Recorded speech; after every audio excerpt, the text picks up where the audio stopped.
अल्लाह को किसने बनाया? कितने भी पीछे जाएंगे आप, मिलियन बिलियन ट्रिलियन जिलियन चले जाएं, वो टाइम है, उस टाइम को बनाने वाला अल्लाह है।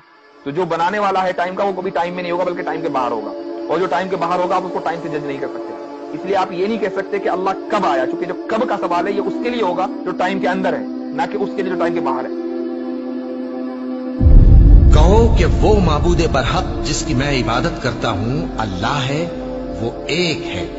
अल्लाह बेनियाज है, वो न किसी का बाप है और न किसी का बेटा, और कोई उसका हमसर नहीं।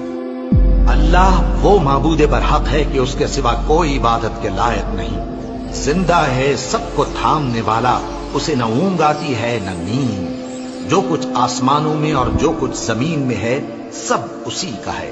कौन है कि उसकी इजाजत के बगैर उससे किसी की सिफारिश कर सके? जो कुछ लोगों के रूबरू हो रहा है और जो कुछ उनके पीछे हो चुका है उसे सब मालूम है, और लोग उसकी मालूमात में से किसी चीज पर दस्तरस हासिल नहीं कर सकते। हाँ, जिस कदर वो चाहता है उसी कदर मालूम करा देता है।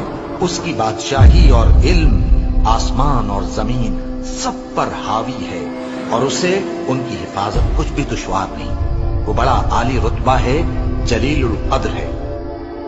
वही अल्लाह तमाम मखलूकात का खालिक, ईजाद व इख्तिरा करने वाला, सूरतें बनाने वाला। उसके सब अच्छे से अच्छे नाम हैं। जितनी चीजें आसमानों और जमीन में हैं सब उसकी तस्बीह करती रहती हैं, और वो गालिब है, हिकमत वाला है। आसमानों और जमीन की बादशाही उसी की है। वही जिंदगी देता है और वही मौत देता है, और वो हर चीज पर कादिर है।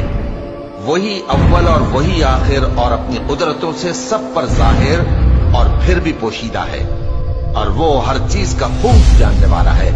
वही है जिसने आसमानों और जमीन को 6 दिन में पैदा किया, फिर अर्श पर जलवा अफरोज हुआ। जो चीज जमीन में दाखिल होती और जो उससे निकलती है, और जो आसमान से उतरती और जो उसमें चढ़ती है, सब उसको मालूम है। और तुम जहां कहीं भी हो वो तुम्हारे साथ होता है, और जो कुछ तुम करते हो अल्लाह उसको देख रहा है। आसमान और जमीन में जितने लोग हैं सब उसी से मांगते हैं। वो हर रोज किसी न किसी काम में होता है।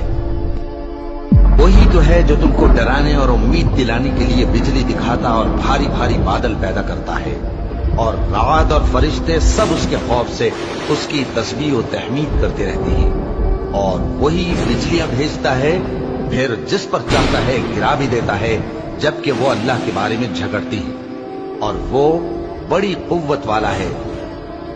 अल्लाह ने निहायत अच्छी बातें नाजिल फरमाई हैं, यानी किताब जिसकी आयतें बाहम मिलती जुलती हैं और दोहराई जाती हैं। जो लोग अपने परवरदिगार से डरते हैं उनके बदन के रोंगटे उसे सुनकर खड़े हो जाते हैं, फिर उनकी खालें नर्म हो जाती हैं और दिल भी नर्म होकर अल्लाह की याद की तरफ मुतवज्जे हो जाते हैं। यही अल्लाह की हिदायत है।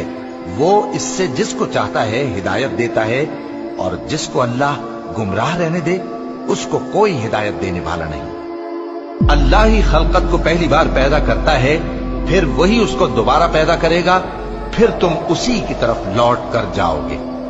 जो मखलूक जमीन पर है सबको फना होना है, और तुम्हारे परवरदिगार ही की जात जो साहिब जलाल करम है बाकी